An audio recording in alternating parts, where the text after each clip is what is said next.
Good example, the All-Hat study compared diuretics, fluid pills, which are very inexpensive, beta blockers, which are very inexpensive, and then 3 expensive classes of antihypertensive medications. Well, it turned out that the diuretic that costs only $30 to $50 a year was equal to or superior to all the other drugs in preventing the complications of high blood pressure. So the British Medical Journal published a wonderful article in which they interviewed a strategic marketing consultant for the drug companies, and the interviewer said, well, isn't this going to be a problem? Your expensive drug is not as good as a drug that costs $30 or $50 a year. And he said, no, this won't be a problem. We have a $10 billion industry. We'll have 55 promotional events, and this data will go away. It'll fade away. And I believe he was right. It did fade away. And this is another thing that gets gross, is when they come out, because it's going to go off of patent, right? So it's going to be, a generic can be made. Well, they just switch the formula ever so slightly, so we get 3 more years of exclusivity to the drug, and we can still charge our premium prices. Nexium, we have all seen the TV ads for. It's the so-called healing purple pill, and many people know that it is a successor to Prilosec, which was the original purple pill.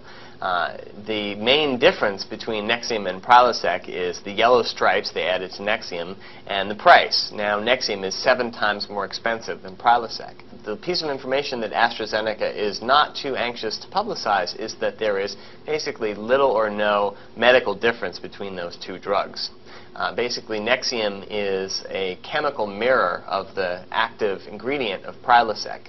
It's called an isomer. They've taken pains to try and portray it as though it's different, but they haven't really been able to do so. In fact, the main studies they did to demonstrate that it was somehow superior really didn't do a fair comparison. They compared a 40 milligram dose of Nexium to a 20 milligram dose of Prilosec.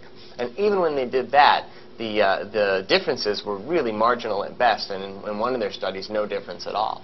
When they put them head-to-head, 20 milligrams of Nexium against 20 milligrams of Prilosec, there was no difference. If they were to say, look, I'm making the 19th version of the same drug that never worked in the first place, we have older drugs that are even cheaper than all of them, and they're just as good, and what's more, it isn't even a disease, we're just making it up. Shyness is now social phobia or something like that.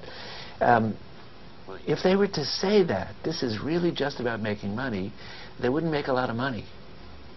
So they're smart enough to know that the way to make money is to convince us. When I say us, I mean at all sorts of different levels, that this is really about a noble search for science and health.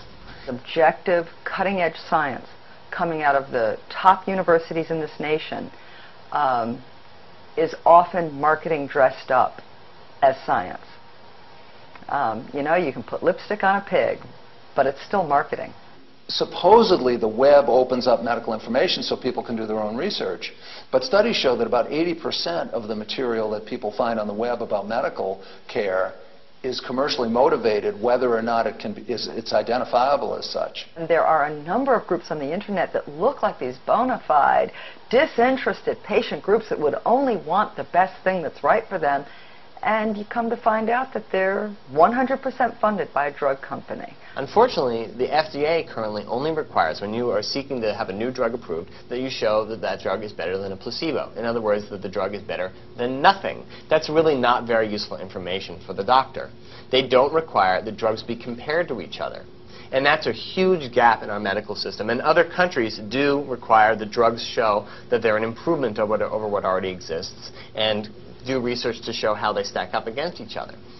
There are some publications and research institutions that are doing this kind of research. The biggest one, the most important right now, is the Drug Review Effectiveness Project at the Oregon Health Sciences University.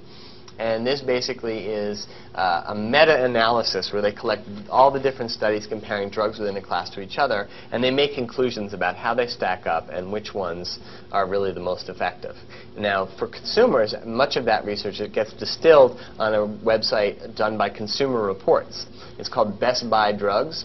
And they do essentially for drugs what they've done for years for refrigerators and vacuum cleaners and other products, which is tell you within a particular, say, group of heartburn drugs, which one is the best buy, the most effective for the money. So things like that are really important resources. And that website for the Consumer Reports Best Buy Drugs is crbestbuydrugs.com. withholds.com. Even when physicians could see through some of this stuff, even when they could say, you know, this isn't right, the drug companies would do an end run around the doctors and go straight to the patients with direct-to-consumer advertising.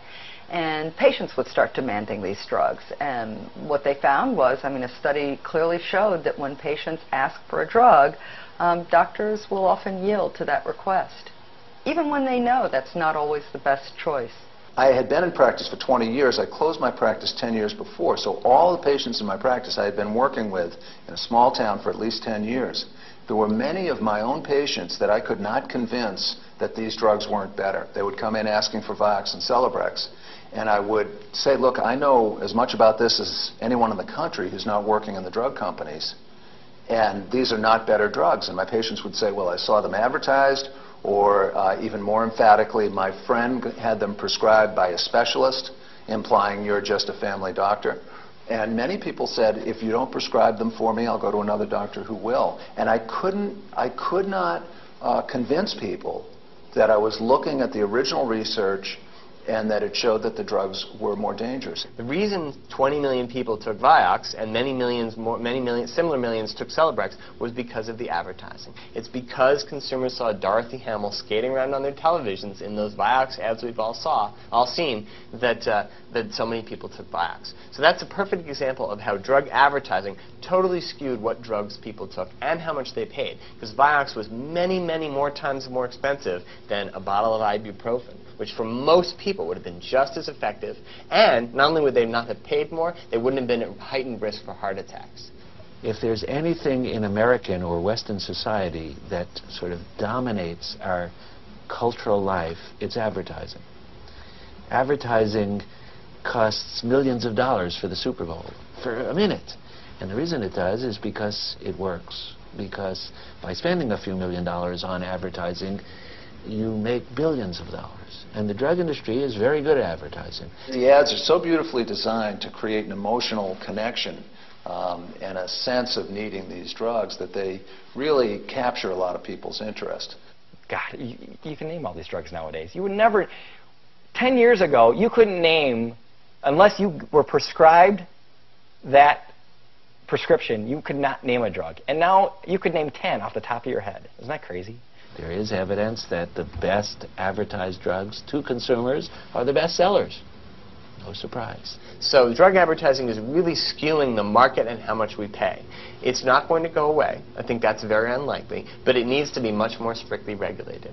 When President Bush first came into office, there wasn't an FDA commissioner, and he appointed Daniel Troy to be the chief counsel of the FDA. And one of the first things he did was make a rule that all of the advertising infractions that had been responded to in a matter of days previously, because the committee that looks at them, the division that looks at them, would send out warning letters or sanction letters, all of those problems would have to come to his office. And the delay in sending out warning letters, meaning protecting the public from ads that cross the line, that in some way misrepresent the drug or overstate the drug's benefit or understate the risks, was grossly delayed. Right now, the FDA does not require drug companies to submit television ads or any other drug ads before they air. They only have to submit them after the fact. So the ad will already be on TV or in a magazine.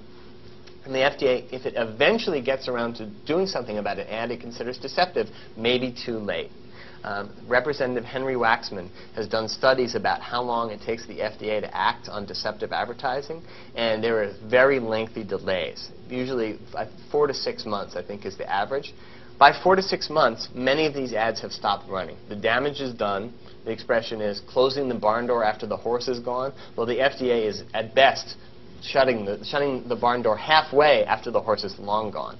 So we need better enforcement by the FDA of direct-to-consumer advertising, and we also need more disclosure within drug ads of exactly what the drug is for, what its risks are, who it should be used by, and basically fuller information so that people can make an intelligent choice. Right now, drug ads are basically a shameless promotion with a little bit of risk information at the end that frequently people don't understand, or that's obscured by graphics, sounds, things going on in the commercial that make it hard for people to take in that drug information.